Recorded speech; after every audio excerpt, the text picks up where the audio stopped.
There is definitely a timeline where we do not exist without the signing of Hollywood superstar Andrew Shue to the LA Galaxy. In early MLS days, they knew that the hype of the World Cup wasn't going to be quite enough to bring in those big crowds that they wanted to compete with the other sports in America, but they did know one thing: reality TV booming. At this time in America, a show called Melrose Place was a popular TV series, basically taking a bunch of attractive Hollywood people, throwing them in a house, making them play characters, and putting crazy storylines. So Melrose Place had over 15 million viewers per episode. Our main character, his name is Andrew Shue. He played Billy Campbell in this TV show and was basically the star of the show. Everybody knew who Andrew Shue was. And that was just what the league executives, who would do anything at this time to keep this league afloat, needed to hear. When the 96 season came around, Shue, who actually, funny enough, was an all-Ivy League soccer player.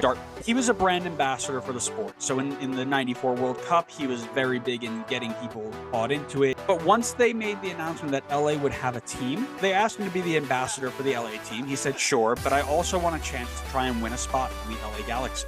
Before we get into the tryout, Shue wasn't just an actor. Before he went to Hollywood, he actually had a year of pro soccer experience in Zimbabwe, where he took Bulawayo Highlanders to the Zimbabwean Super League Championship trophy.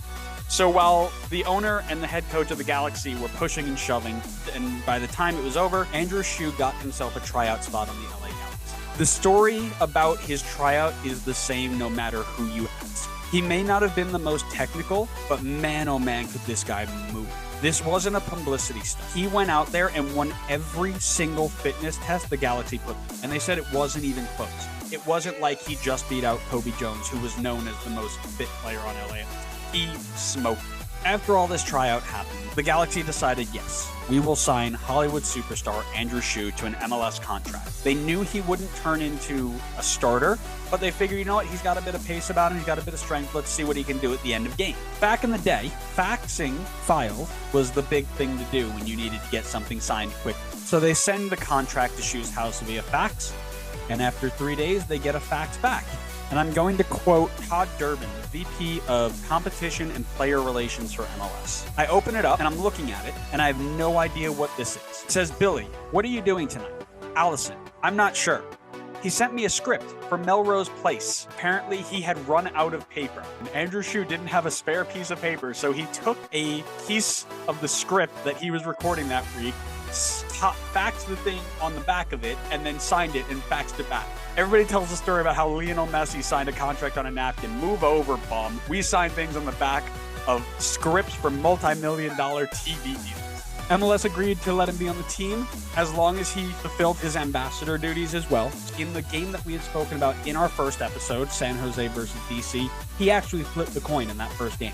The press ate this up. They loved this idea of somebody living the double lifestyle of a Hollywood actor and an MLS superstar. And he actually got some game time. All in all, according to Transfer Market, he made 5 full appearances, almost about 100 minutes, and he recorded 1 assist officially. He also set up a game-winning own goal in the game before that as well. So he was creating chances. He was doing okay. Andrew Shue said in an interview that this whole thing was basically a fantasy. And I quote, he would go from working with Heather Locklear in the morning, training soccer in the afternoon with the Galaxy, and then playing in the Rose Bowl in front of 60,000 people on the weekend. I don't know how I lucked into it, but the whole thing was a fantasy. So the question is, was this a desperate move to try and gain quick popularity with the Americans?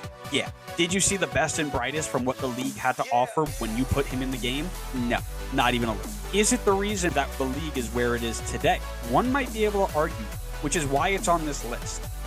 There is definitely a timeline where we do not exist, MLS does not exist, without the signing of Hollywood superstar Andrew Shue to the LA Galaxy.